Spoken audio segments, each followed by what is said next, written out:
యెహెజ్కేలు గ్రంథము 1వ అధ్యాయము ధ్యానించుకుందాం.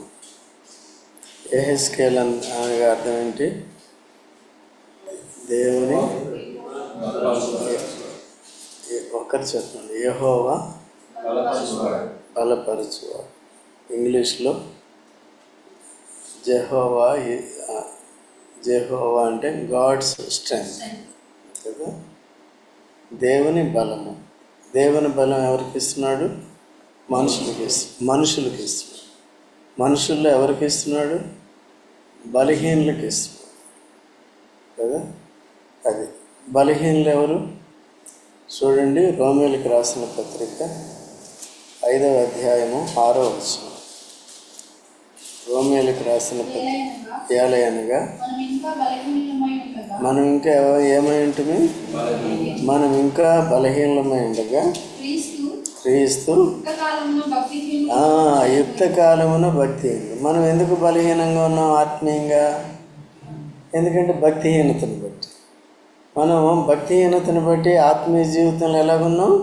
బలహీనంగా ఉన్నాం. శరీరంలో బాగానే ఉంది, 3 పూటలు తిని శరీరం బాగానే ఉంటుంది, కానీ ఆత్మీయ జీవితంలో ఎలాగుంటాం? బలహీనంగా ఉంటాం. అయితే బలహీనులకి బలం ఇవ్వటానికి ఇచ్చే దేవుడు. ఓకే. అయితే ఇప్పుడు అంత్య దినాల్లో, ఆఖరి దినాల్లో సాక్షాత్తు యేసుక్రీస్తు ప్రభు ఈ లోకానికి శరీరధారిగా వచ్చాడు. వచ్చి ఏం చేశాడు? యుక్త కాలమందు భక్తిహీనుల కొరకు చనిపోయాడు, ప్రాణం పెట్టాడు కదా. ప్రాణం పెట్టాడు అంటే బలహీనుల కొరకు బలహీనుడయ్యాడు. బలహీనుల్ని తన యందు విశ్వాసం ఉంచుట ద్వారా బలపరచటానికి అన్నమాట. క్రీస్తు యేసునందు ఉన్నవారు బలవంతులు, క్రీస్తు యేసులో లేనివారు బలహీనులు. అందుకే పౌలు అంటాడు, నన్ను బలపరచువాని మూలంగా నేను సమస్తమును.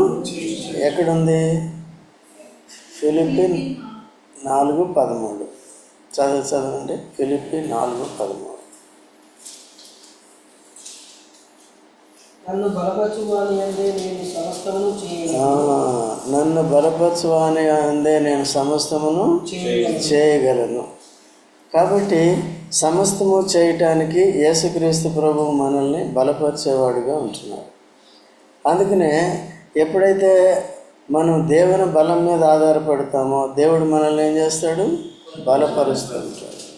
యాజ్ ఇట్ ఈజ్గా అందరూ ఆదామునందు పుట్టిన వారంతా కూడా బలహీనులే పాప కారణాన్ని బట్టి. అయితే వారు బలవంతులు కావాలంటే ఏం చేయాలంటే మొట్టమొదటిగా మన పాప క్షమాపణ పొందాలి. దేవుడు ఎవరండి? పరిశుద్ధుడు. మనం ఎవరు? పాపులు. పాపులు అంటే ఎవరు? అపవిత్రులు. పరిశుద్ధుడైన దేవునితో సంబంధ సహవాసాలు కలిగి ఉండాలంటే పాప పరిహారం పొందాలి, పాప క్షమాపణ అనేది పొందాలి. పాత నిబంధనలో గొర్రె పిల్లల్ని, మేక పిల్లల్ని, కోడెలను, దూడల్ని అర్పించి పాపాన్ని పరిహారం చేసేవారు. అయితే కొత్త నిబంధనలో అటువంటి జంతు బలులు అవసరం లేదు. సాక్షాత్తు యేసుక్రీస్తు ప్రభువే పరిశుద్ధ జన్మించి కన్యక గర్భంలో పరిశుద్ధ జీవితం జీవించి పరిశుద్ధంగా తను తాను సెలువులు అర్పించుకుని రక్తము కార్చి చనిపోయి సమాధి చేయబడి తిరిగి లేచాడు. నమ్ముతారా? ఎంతమంది నమ్ముతారు? సుధారాన్ని నమ్మదు, పరీక్షలు వచ్చినప్పుడే నమ్ముతుంది. నమ్ముతారా? Very good. తిరిగి లేచాడా లేదా? ఎవరు చూశారు?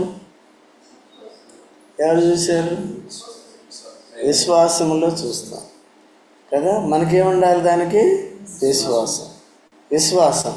ఇది దేవుడు అనుగ్రహించిన వాక్యం, దేవుని వాక్యం ఇది కదా. జరిగినవన్నీ కూడా దీంట్లో రాయబడి ఉన్నాయి, జరుగుతున్నవన్నీ రాయబడి ఉన్నాయి. శాశ్వత కాలంలో జరగబోయేవన్నీ కూడా రాసి ఉన్నాయి.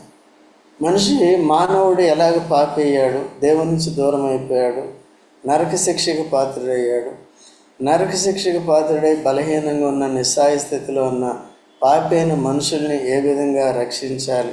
మొదటి నుంచి కూడా దేవుడు మనుషుల్ని, ప్రవక్తలను పంపిస్తూ హెచ్చరిస్తూ వచ్చాడు. తర్వాత రక్త బలిని, జంతు బలిని ప్రవేశపెడుతూ వచ్చాడు. అయినప్పటికీ కూడా వారు భక్తిని నిలుపుకోలేదు. చివరికి అదే రోమా 3వ అధ్యాయంలో 11వ వచనంలో ఏముంటుంది? నీతిమంతుడు లేడు, ఒక్కడు లేడు కదా. అందరూ ఏమైపోయారు? త్రోవ తప్పి ఏకముగా పనికి మాలిన వారు. ఎవరికి పనికి మాలిన వారు? దేవుని. ఎవరికో పనికి వచ్చేది కాదు. ఎవరికి పనికి రావాలి మనం? దేవునికి పనికి రావాలి. దేవునికి పనికి రావాలి. అందుకనే అంత్య దినాల్లో యేసుక్రీస్తు ప్రభు ఏం చేశాడంటే మనందరి పాప పరిహారం కొరకు తను తాను అర్పించుకుని తన అమూల్యమైన రక్తాన్ని కార్చి రక్తము చేత మన పాపముల నుండి మనల్ని విమోచించి మన పాపములను కడిగి మనల్ని కూడా ఏం చేశాడు? పవిత్రపరిచి పరిశుద్ధ ఆత్మను మనలో పెట్టాడు. మనలో ఉన్న ఆత్మని, మానవ ఆత్మను కూడా బ్రతికించాడు. ఓకేనా? అది అందుకనే తర్వాత ఏంటంటే మనం బలం పొందాలి అంటే వాక్యాన్ని నేర్చుకోవాలి.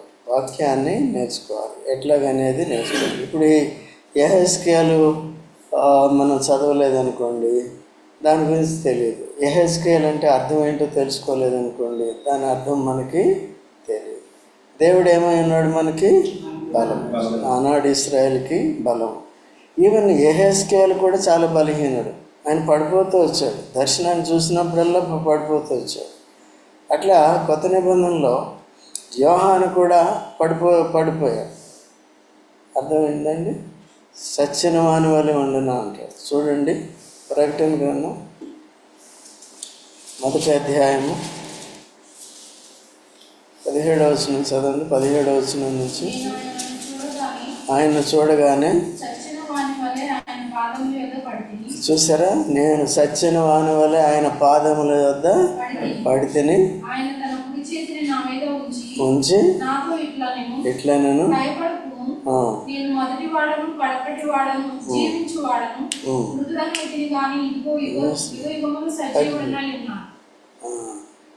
ఏమన్నాను? కడపడవాడను,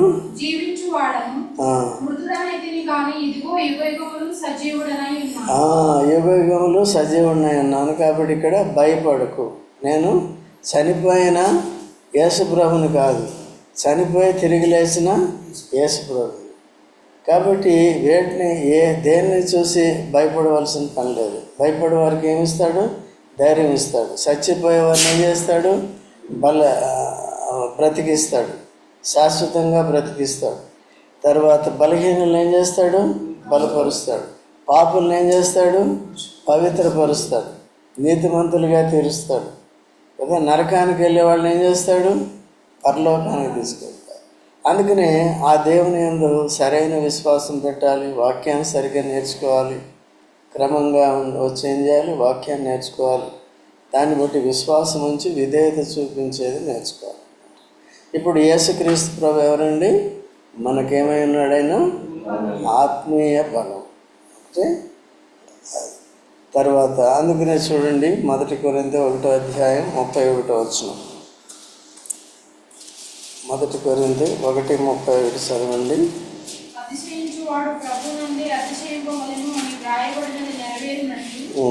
దేవుని మూలంగా ఆయన మనకు జ్ఞానమును, నీతియు, పరిశుద్ధతయు, విమోచనము ఇది మన బలం.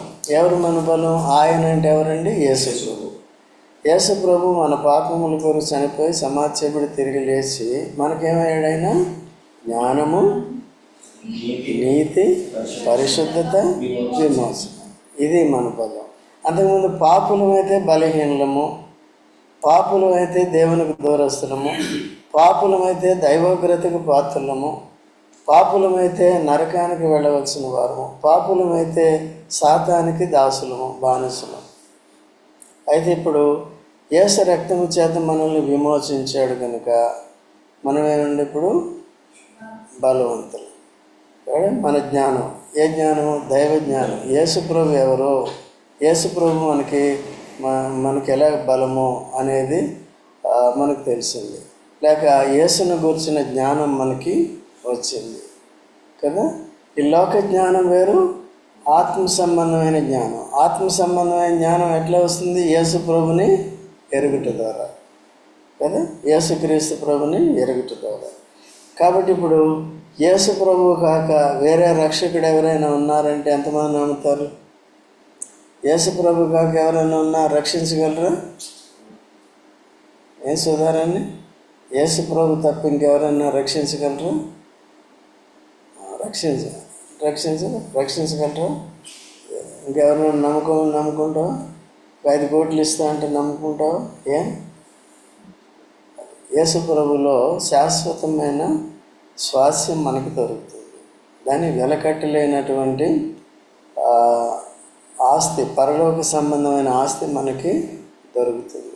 అది కేవలం ఎవరి ద్వారా వస్తుంది? యేసు ప్రభు.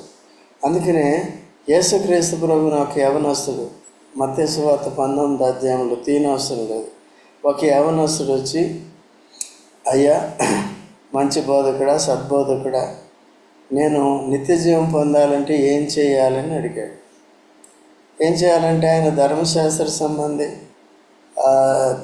అయితే ఆ ధర్మశాస్త్రాన్ని పాటిస్తున్నాడు, ధర్మశాస్త్రాన్ని నమ్ముకున్నాడు. ధర్మశాస్త్రాన్ని నమ్ముకుని బలహీనుడు. యేసు ప్రభుని నమ్ముకుంటే ఏమవుతారు? బలవంతులు అవుతారు. ధర్మశాస్త్రం దేన్ని చేయజాలకపోయిందో దాన్ని దేవుడు క్రీస్తులో చేశాడు, పాపాన్ని పరిహరించి విమోచించాడు. ఆయన మనసు ఇంకా ధర్మశాస్త్రం మీదే ఉంది, కానీ మంచి ప్రశ్న వేస్తున్నాడు, ఏమని? నిత్య జీవం పొందాలంటే ఏం చేయాలి? అయితే ధర్మశాస్త్రం ఉంది కదా, నీ దేవుడైన యెహోవాని ప్రేమించు, తల్లిదండ్రులను సన్మానించు, నీ పొరుగు అనేది ఏది ఆశించవద్దు, దొంగిలవద్దు అని చెప్తా అంటే, నేను చిన్ననాటి నుంచి కూడా నేను బాలుడిని అయినప్పటి నుంచి కూడా నేను వాటిని పాటిస్తున్నాను. అయితే నీకు ఒక కొదువు అనేది, ఆయన మిగిలిన ఆస్తిపరుడు కనుక, భూ సంబంధమైన ఆస్తి ఉంది కనుక నువ్వేం చేస్తావంటే నీ ఆస్తి అమ్మి బీదలకి ఇచ్చి నన్ను వెంబడించుంటాడు. అప్పుడు ఏమైపోయింది? అర్థమైందండి? కాబట్టి ఇక్కడ ధనవంతులు పరలోక రాజ్యంలో చేరట కంటే సూది బెజ్జములో ఒంటె దూరుట. సామాన్యంగా మనం సహజంగా చూసినప్పుడు సూది బెజ్జంలో దారం దూరటమే కష్టం. ఒంటె దూరుతుందా? మనం కూడా సూది బెజ్జంలో దారం ఇట్లా 4-5 సార్లు పెట్టి చివరికి ఏదేదో చేసి ఎక్కిస్తారు, అంతే కదా. అయితే అది కష్టమే, ఇది కష్టం. ఇంకో మాటలు చెప్పాలంటే పరలోక రాజ్యం ఇరుకు మార్గం అన్నమాట. దేవుడు చెప్పింది చేయాలి, కానీ మన ఇష్టానుసారంగా చేయాలి. దేవుడే ధర్మశాస్త్రం ఇచ్చాడు కదంటే, సరే ఆ నిబంధన అయిపోయింది, కొత్త నిబంధన వచ్చింది, దానికి ట్రాన్స్ఫర్ అవ్వాలి. ఎవరు? పాత నిబంధన వాళ్ళంతా దేంట్లోకి రావాలి? కొత్త నిబంధనలోకి రావాలి. అన్ని జనులందరూ ఏం చేయాలి? తమ మతాల్ని, ఆచారాలని, దేవదేవతల్ని వదిలేసి ఎవరిని నమ్ముకోవాలి? యేసు. సర్వలోకంలో ఇప్పుడు ఏ భేదము లేదు, అందరూ కూడా పాపులు కనుక అందరూ యేసు ప్రభుని నమ్ముకోవాలి. ఓకేనా?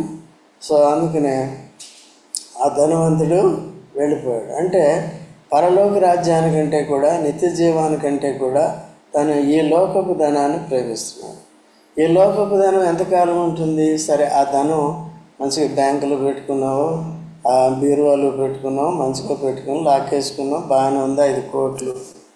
రేపు చచ్చిపోతే?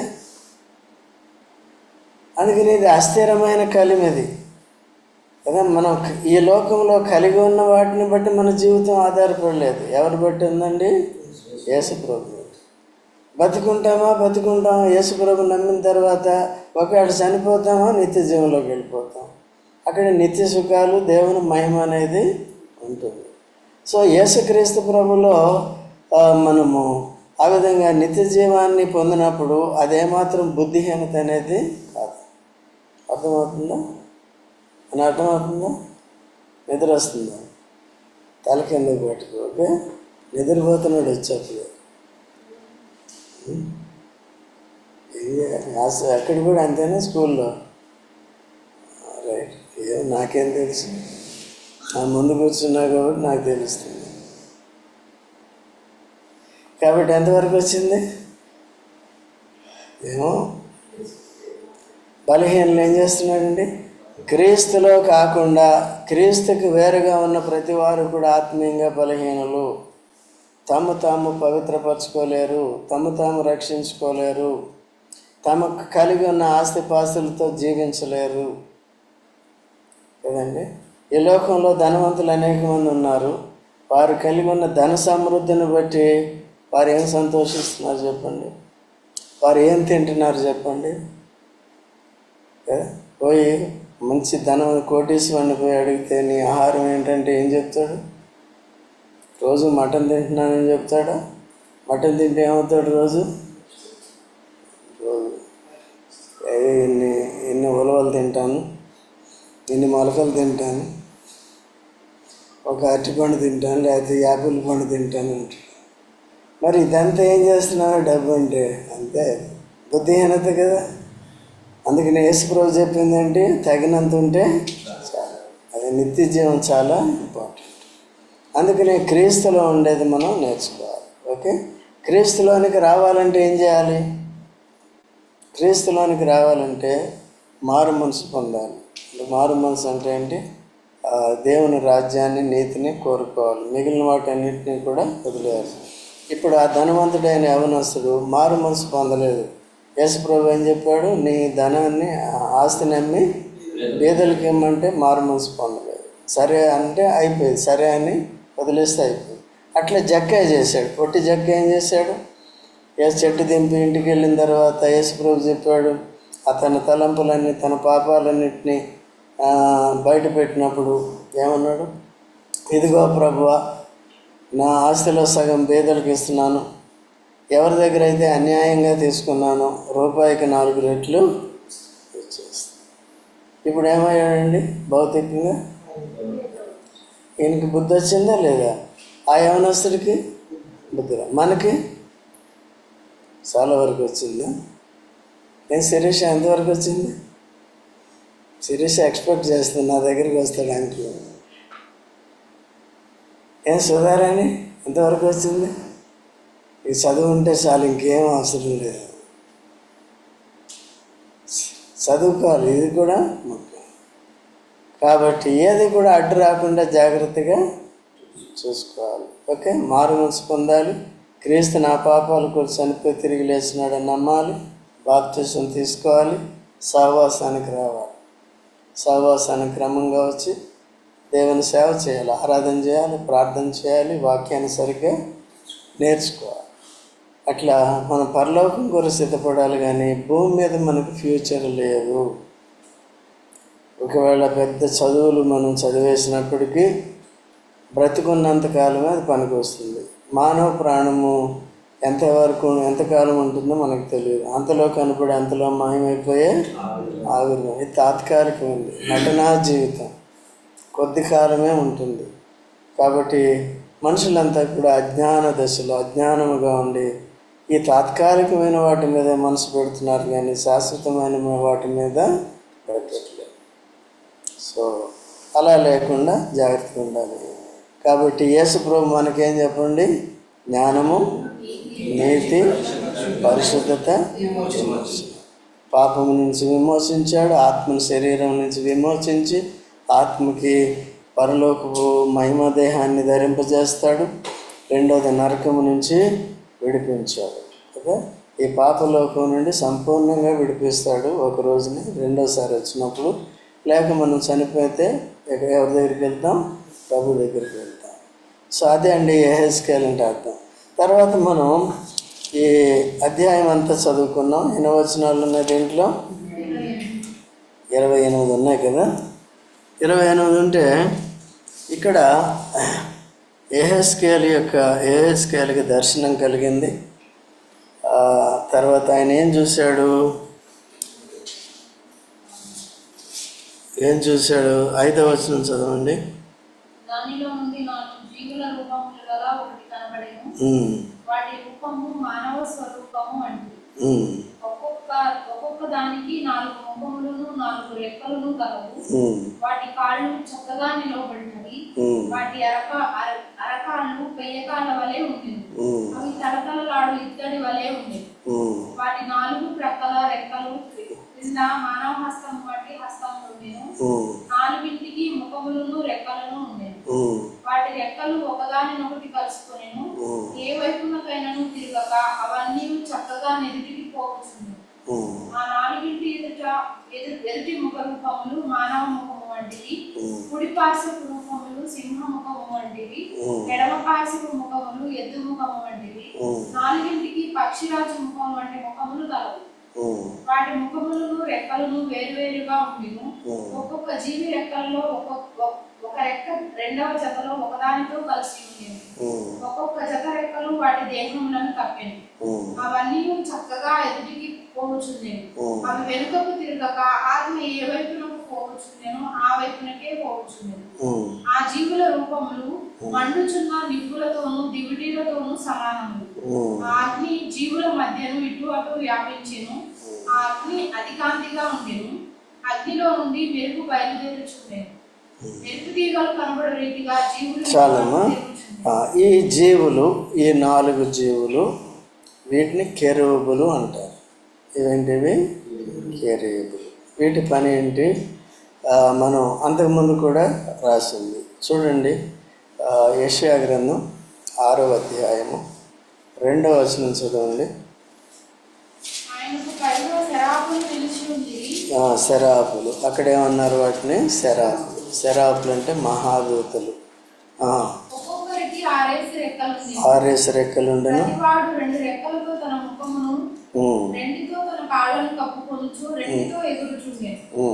వారు సైన్యులకు అధిపతి యెహోవా పరిశుద్ధుడు పరిశుద్ధుడు పరిశుద్ధుడు, సర్వలోకము ఆయన మహిమతో నిండి ఉన్నది అని గొప్ప స్వరంతో గాన ప్రతిగానములు చేయుచుండే. కాబట్టి ఇక్కడ దేవుని సింహాసనం ఎట్లా ఉంటుంది, ఆ సింహాసనం దగ్గర ఏం జరుగుతుంది అనే దర్శనాన్ని యెషయాకి చూపించాడు. తర్వాత యెహెజ్కేలుకి చూపించాడు. తర్వాత పెద్దలకు కూడా చూపించాడు. యోహానుకు కూడా చూపించాడు. చూడండి 4:6 ప్రకటన 4:6 చూడండి. ప్రకటన 4:6. మరియు ఆ సింహాసనం ఎదుట స్ఫటికమును పోలిన గాజు నుండి సముద్రం ఉన్నట్లుండెను. ఆ సింహాసనమునకు మధ్యను సింహాసనము చుట్టూను ముందు వెనుక కన్నులతో నిండిన 4 జీవులుండెను. మొదటి జీవి సింహము వంటిది, రెండవ జీవి దూడ వంటిది, మూడవ జీవి మనుషుని ముఖము వంటి ముఖము గలది, 4వ జీవి ఎగురుచున్న పక్షిరాజు వంటిది. ఈ 4 జీవులలో ప్రతి జీవికి 6 రెక్కలుండెను. అవి చుట్టూను రెక్కల లోపటను కన్నులతో నిండి ఉన్నవి. అవి భూత వర్తమాన భవిష్యత్ కాలంలో ఉండు సర్వాధికారి దేవుడు నాకు ప్రభువు పరిశుద్ధుడు పరిశుద్ధుడు పరిశుద్ధుడు అని మానక రాత్రింపగళ్ళు చెప్పుచున్నాడు. చూసారా? కాబట్టి అక్కడ దేవుడు దేని మీద కూర్చుంటాడు? మహోన్నతమైన సింహాసనం. అక్కడ ఎవరుంటారు?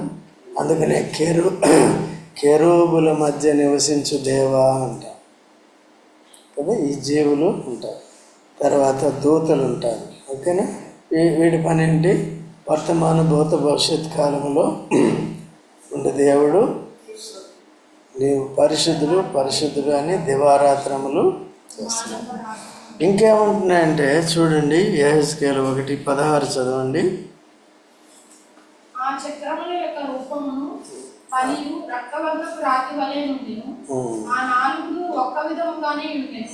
వాటి రూపమును పనియు చూడగా చక్రములో చక్రమున్నట్టుగా ఉండెను. అవి జరుగునప్పుడు 4 ప్రక్కలకు జరుగుచుండెను, వెనుకకు తిరగకే జరుగుచుండెను. వాటి కైవారములు మిక్కిలి ఎత్తుగలవై భయంకరముగా ఉండెను. ఆ 4 కైవారములు చుట్టూ కండ్లతో నిండి ఉండేవి. ఆ జీవులు కదలక ఆ చక్రములను వాటి ప్రక్కలు జరిగేను. అవి నేల నుండి లేచినప్పుడు చక్రములు కూడా లేచెను. ఆత్మ ఎక్కడికి పోవునో అక్కడికి అది పోవలసిన వైపునకి అవి పోవచ్చుండే. చక్రాలు. ఇంకోటి ఏంటంటే చక్రపు జీవులు. వీటిలో ఏముంది? జీవం ఉంది. ఆత్మ ఎటు వెళితే ఈ చక్రాలు కూడా ఏమవుతున్నాయి? అటే వెళ్తున్నాయి. ఓకే అండి. సో కాబట్టి ఈ దృశ్యం ఎక్కడుంది? పరలోక రాజ్యంలో ఉందన్నమాట. ఓకేనా? అయితే ఇప్పుడు భూమి మీద ఉన్న మనము ఏం చేయాలి? అక్కడ పరమందు ఈ కెరూబులు మధ్య దేవుడు నివాసం ఉంటున్నాడు. అవి దివారాత్రములు దేవుని పరిశుద్ధతను పొగుడుతున్నాయి. రెండవది ఆత్మ ఎటు వెళితే అటు ఈ చక్రాలు కూడా ఏమవుతున్నాయి? వెళుతున్నాయి. తర్వాత ఇప్పుడు భూమి మీద రక్షణ పొందిన మనము లేక యేసుక్రీస్తు ప్రభునందు విశ్వాసం ఉంచడం ద్వారా ఆత్మీయంగా బలవంతులమైన మనము ఏం చేయాలి? ఇప్పుడు ప్రభు ఏం చేయాలి? దేవుని స్తుతించేది నేర్చుకోవాలి కదా. దేవుడు చెప్పిన క్రియలన్నీ కూడా మనం చేయాలి. అయితే మనం కూడా చక్రాల్లాగా తిరగాలి. ఎటు తిరగాలి? చక్రంలాగా భూమి చుట్టూ తిరగాలి. ఆత్మను వెంబడించాలి. We have to follow the spirit. అక్కడ చక్రాలు ఎవరిని తిరుగుతున్నాయి? ఎవరిని వెంబడిస్తున్నాయి? ఆత్మ.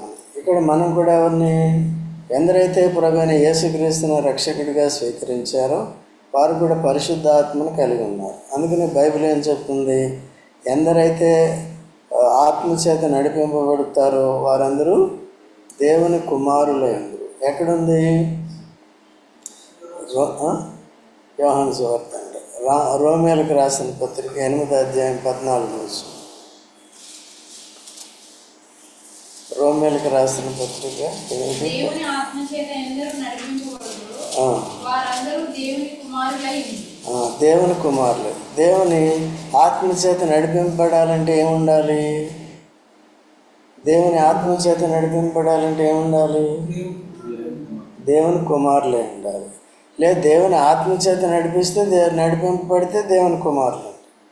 మార్చొద్దు. ఎందరైతే దేవుని ఆత్మచేత నడిపింపబడతారో వారంతా కుమారులు. పిల్లలు వేరు, కుమారులు అంటే ఎదిగిన స్థాయిలోకి వస్తారు. అంటే కుమారులు అంటే బలవంతులు అని అర్థం. దే కెన్ డూ, రాజ్యాన్ని పరిపాలించగలరు. దే కెన్ డూ సంథింగ్, ఏదైనా చేయగలరు. చిన్నపిల్లవాడికి ఏదైనా పని చెప్తే చేస్తాడా? అది నీకు చెప్తే ఎందుకు? కుమారుడు పెద్దోడు, మరీ పెద్దోడు అవ్వలేదు కానీ ఏమన్నా నువ్వే చిన్నోడు అంట. మా మమ్మీ సంటి పిల్ల అంట. అర్థమైందండి.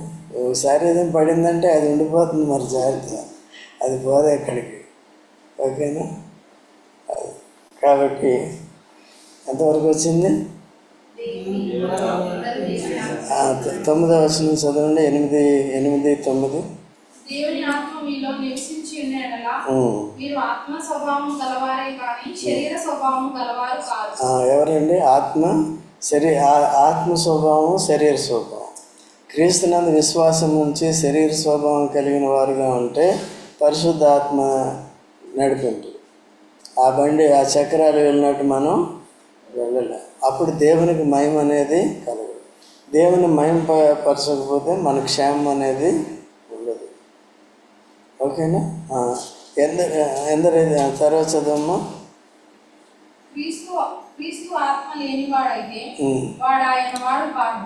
ఎవడైనా క్రీస్తు ఆత్మ లేనివాడైతే అది దేవుడు ఆ వాక్యం పెట్టాడు కాబట్టి మీరు తప్పు చదువునేమో అది యాడ్ చేయవలసి వస్తుంది. కాబట్టి ఎంతవరకు వచ్చింది? ఎవడైనాను క్రీస్తు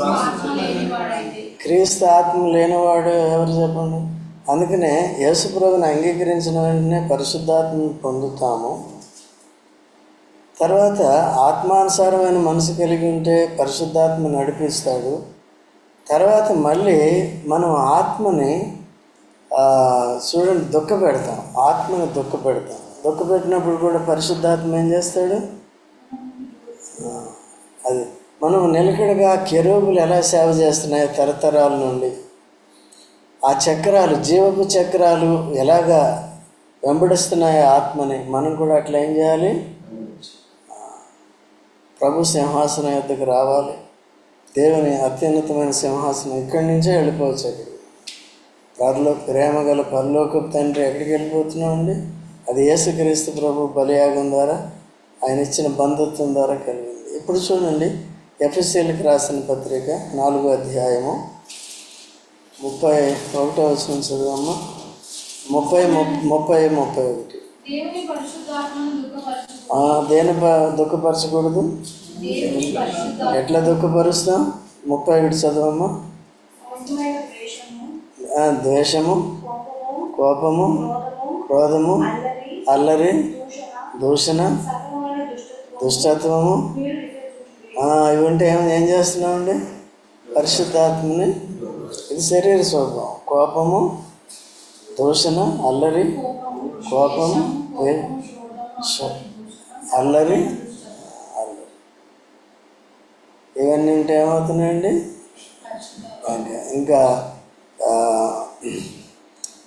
పరిశుద్ధాత్మను ఆర్పకుడే అని ఉంటుంది. ఎక్కడ? ఆత్మను ఆర్పకుడు. సో ఇక్కడ 1 తెస్సలోనికైలు 5వ అధ్యాయంలో ఉంటుంది అన్నమాట. ఓకే, సో చదవండి 15వ వచనం. ఎవడును కీడునకు ప్రతి కీడు ఎవరికైనా చేయకుండా చూసుకున్నది. మీరు ఒకని ఎడల ఒకడును మనుషులందరి ఎడలను ఎల్లప్పుడూ మేలైన దాన్ని అనుసరించి నడుచుకొనుడి. ఎల్లప్పుడూ సంతోషముగా ఉండుడి. ఎడతెగక ప్రార్థన చేయుడి. ప్రతి విషయమందును కృతజ్ఞతాస్తుతులు చెల్లించుడి. ఇలాగ చేయుట యేసుక్రీస్తునందు మీ విషయంలో దేవుని చిత్తము. ఆత్మను ఆర్పకుడి. ఏం చేయకూడదండి? అవన్నీ చేయకపోతే ఏం చేసినట్టు? ఓకే అండి. సో అందుకని మనం కూడా దేన్ని అనుసరించాలి. కాబట్టి ఏమన్నా ఎన్ని ఉన్నాయి? 4 జీవులు, చక్రాలు, ఇంకా తర్వాత ఇప్పుడు 28వ వచనం చదవండి. యెహెజ్కేలు. వర్షకాలమున కనపడు ఇంద్రధనుస్సు యొక్క తేజస్సు వలె దాని చుట్టూనున్న తేజస్సు కనపడెను. ఇది యెహోవా ప్రభావ స్వరూప దర్శనం. నేను చూచి సాగిలపడగా నాతో మాట్లాడు ఒకని స్వరము నాకు వినబడెను. చూసారా? ఇవన్నీ చూసిన తర్వాత ఆయనకి యెహోవా ప్రభావ దర్శనం. ఎట్లా? ఏ దర్శనం అది? మేఘధనస్సు, ప్రభావ దర్శనం. ఇది ఇంద్రధనస్సు. ఇప్పుడు బైబిల్లో దాన్ని మేఘధనస్సు అని రాస్తున్నారు కదా. ఇంద్రధనస్సుకి ఏముంటాయి? ఎన్ని రంగులు ఉంటాయి? 7 రంగులు ఉంటాయి. సో అది వర్షాకాలం కనబడి, అంటే వర్షాకాలం అక్కడ వస్తుంది అప్పుడే వస్తుందని కాదు ఇక్కడ కదా. ఇలా జరిగినప్పుడు ఎప్పుడైతే దేవునికి మహిమ కలుగుతుందో, సేవ చేయవలసిన జీవులు చక్కగా సేవ చేస్తాయో అప్పుడేమొస్తుందండి? ప్రభావమునకు చూపించే ధనుసు అనేది వస్తుంది. అట్లాగే వీళ్ళు కూడా ఆరాధన చేసినప్పుడు, ఎవరు? నోవా కుటుంబీకులు రక్షణ పొందిన తర్వాత అరారాత్ పర్వతం మీద దిగిన తర్వాత ఆ దినాల్లో వర్షం వచ్చినప్పుడు, వరద వచ్చినప్పుడు ఈవెన్ పర్వతాలు కూడా మునిగిపోయినాయి అన్నమాట. చాలా నీరు వచ్చేసింది. ఎందుకు? కొంతమంది పర్వతాలు ఎక్కి కూడా జీవించవచ్చు. అన్నీ మునిగిపోయి ఎంతో పైకి వెళ్ళిపోయి, పర్వతాలు కనబడాలంటే అది చాలా టైం పట్టింది. నీరు నెమ్మదిగా దిగిపోయి అప్పుడు అరారాత్ పర్వతం మీద దిగింది. ఏది? నోవా. దిగిన తర్వాత ఏం చేశారు? ఆరాధన చేసిన తర్వాత ఏమైంది? ఇంద్రధనస్సు. అంటే మానవులకు కూడా తన ప్రభావాన్ని చూపించేవాడుగా ఉంటున్నాడు. ఎప్పుడైతే మనం తన చిత్తాన్ని చేస్తామో, ఈ దినాల్లో దేవుని వాక్యాన్ని సరిగా నేర్చుకుంటూ, సో పరిశుద్ధాత్మను దుఃఖపెట్టకుండా, పరిశుద్ధాత్మను ఆర్పివేయకుండా, ఆత్మచేత నడిపింపబడుతూ కేవలం పసిపిల్లలుగా ఉండకుండా ఏం చేయాలంటే మనం ఆత్మీయ జీవితంలో బలంగా ఉండాలి. ఆత్మానుసారమైన మనసు ఉండాలి. శరీరానుసారమైన మనసు నుంచి విడుదల పొందాలి కదా. ఇలాగ జరిగేది చాలా తక్కువగా ఉంటుంది, కొంతమందే ఉంటారు. కాబట్టి మనం ఆ జాబితాలో ఉండి మనం ఏం చేయాలి? పసిపిల్లలుగా ఉండకుండా ఆత్మానుసారంగా మనం ఎదిగేవారుగా, నడుచుకునేవారుగా ఉండాలి. ఆరాధన చేసుకుందాం.